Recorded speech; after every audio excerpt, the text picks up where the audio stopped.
देख रहे हैं न्यूज़ 31। मैं हूं आपके साथ गुंजा लोधी। चलिए बढ़ते खबरों की ओर। ऑनलाइन बुकिंग कर 17 लाख के मोबाइल उड़ाने वाली गैंग को क्राइम ब्रांच ने गिरफ्तार कर लिया है। आपको बता दें कि 95 मोबाइल आरोपियों के पास से बरामद किए गए। मोबाइल क्राइम ब्रांच में बड़ी सफलता हासिल करते हुए शातिर ठग गिरोह के 3 सदस्यों को गिरफ्तार किया है। वहीं आरोपियों ने ऑनलाइन मोबाइल की बुकिंग कर 17 लाख रुपए की धोखाधड़ी की है। क्राइम ब्रांच पुलिस ने इस मामले में 3 आरोपियों के पास से ठगे गए 95 मोबाइल बरामद किए।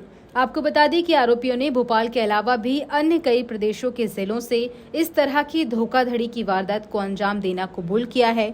तीनों आरोपी राजस्थान के रहने वाले हैं। घटना का खुलासा करते हुए डीसीपी क्राइम ने बताया है कि आरोपी एक निजी कंपनी से मोबाइल ऑनलाइन ऑर्डर करते थे और उसके बाद आरोपी उसे ऑनलाइन ऑर्डर का मोबाइल निकालकर उसके अंदर साबुन या मोबाइल जैसी कोई चीज रखकर पैक करके वापस कर देते थे।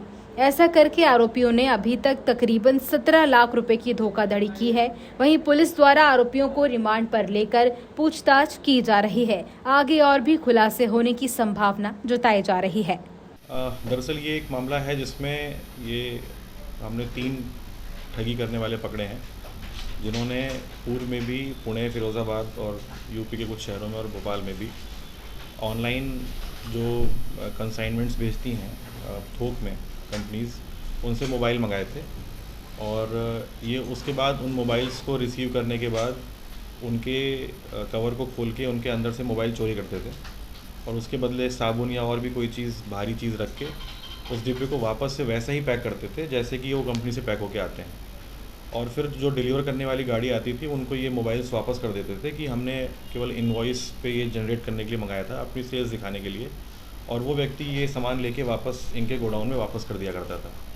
तो इसमें जो जिस कंपनी के साथ ये फ्रॉड हुआ है, उड़ान कंपनी है, जो कि ऑनलाइन मोबाइल दुकानदारों को बुक करके बेचती है।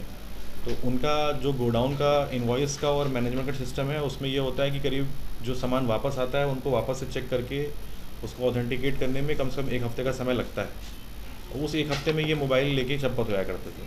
तो कंपनी द्वारा ये सूचित किया गया कि करीब 95 मोबाइल इन्होंने इसके पहले ऑनलाइन फर्जी तरीके से बुक करके इनके गायब किए थे। इस संबंध में 1-2 शिकायतें और भी पूर्व की हमारे पास पड़ी हुई थी।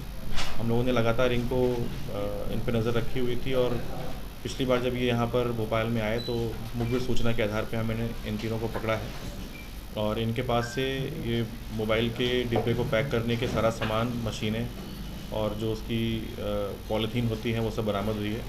अभी इनको गिरफ्तार करने के बाद हमने इनको PR पे लिया हुआ है और इनके साथ में ये मोबाइल कहाँ बेचते थे राजस्थान में, उस दुकान को, उस विक्रेता को भी हम आरोपी बनाने के लिए प्रयास करेंगे। सर, कंपनी की जिसके ऑर्डर लेते तो उसके भी कुछ लोग जुड़े हैं? हाँ, अभी इस संबंध में तो ऐसी कोई इन्फॉर्मेशन नहीं है, लेकिन इस पे भी हम लोग ध्यान दे रहे हैं कि जो डिलीवर करने वाले लोग आते थे, क्या उनका कोई इनसे पहले बातचीत या कोई मीटिंग होती थी जिसके आधार पे ये इस चीज़ को अंजाम देते थे। लेकिन अभी ऐसा कोई साक्ष्य तो नहीं मिला है, इस पर इन्वेस्टिगेशन कर रहे हैं। सर, आप राजस्थान के रहने वाले हैं और यहाँ पर होटल में रुककर बुकिंग करते हैं उनके फर्जी नाम यूज़ करके, जैसे प्रेस नोट पे दिखा भी हुआ है कि ये दुकानों के नाम यूज़ करके उनको ऑनलाइन बुक करते थे और उनका एक फ़र्ज़ी एड्रेस डालते थे जो कि भोपाल का हुआ करता था। और जब वो डिलीवरी के लिए सामान आया करता था तो एक बंदा उस डिलीवर जो करने वाला गाड़ी आती है उसको पहले से ही उसकी शिनाख्त करके उसको लोकेशन पे ले आता था। उसको तब तक चाय नाश्ते के लिए थोड़ी देर के लिए दूर ले जाते थे और ये लोग पीछे अपने मोबाइल गायब कर लेते थे। तो उससे मतलब छीन लेते थे या लूट लेते थे? नहीं, छीन लेने की बात नहीं है। ये बाकायदा लेजिटिमेटली ऑनलाइन बुक करते हैं। कंपनी फर्जी होती है, उसकी ऑथेंटिसिटी जो कंपनी बेचने वाली है वो तुरंत नहीं कर पाती है, उनको टाइम लगता है तो चेक करने में। सर, सिर्फ मोबाइल ही या और कुछ चीज़? नहीं, अभी मोबाइल ही है केवल। हाँ सर। और उसके बाद जब ये मोबाइल लोकेशन पे आते थे तो ये जो डिलीवर करने वाली गाड़ी है उसके ड्राइवर से बात करते थे, उसको थोड़ी देर के लिए बहकाते थे, चाय नाश्ते के लिए ले आते थे और फिर वापस से ये सामान अपनी लोकेशन पे लाके उससे मोबाइल निकाल के उसमें फ़र्जी सामान रख के उसको पैक कर देते थे। वापस सामान ड्राइवर के पास लेके आते थे, उसको बोलते थे कि अभी ये सामान हम इसको रिटर्न कर रहे हैं, आप ये रिटर्न रिसीट पे साइन करके इनको वापस कर दिया करते थे और ये माल वापस से गोदाम में चला जाता था। अपनी ऑथेंटिसिटी को और ट्रस्ट को बढ़ाने के लिए पहले ही कुछ पैसे ऑनलाइन कंपनी को जमा करते थे ताकि उनको ये लगे कि ये लेजिटिमेट बिजनेस कर रहे हैं फर्जी बिजनेस नहीं कर रहे हैं। थोड़े पैसे मिलने के बाद कंपनी को भी लगता है कि ये व्यक्ति लीगल है और सही काम कर रहा है, तो उनका शक भी नहीं होता।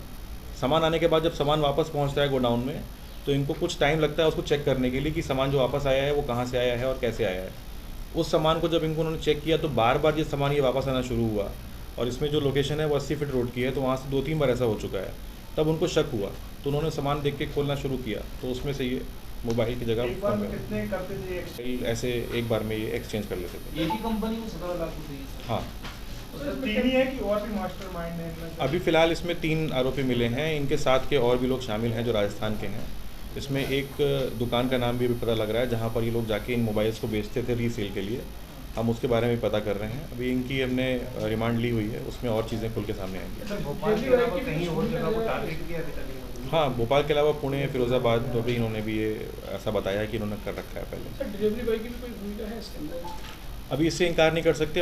अभी इन्वेस्टिगेशन के अंदर इसको देखते हैं कि अभी कौन व्यक्ति वहाँ डिलीवर करने आता था, उसके पहले इनसे इनकी बातचीत है क्या, तो वो भी विवेचना का विषय है।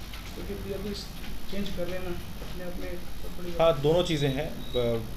दरअसल वो ऐसा लगता है कि इन्होंने ये बताया कि ड्राइवर को इन्होंने झांसे में लिया था, तो हो सकता है ड्राइवर झांसे में आ गया हो, और ये जो सामान चेंज करते थे ये इसमें एक्सपर्ट हो चुके थे।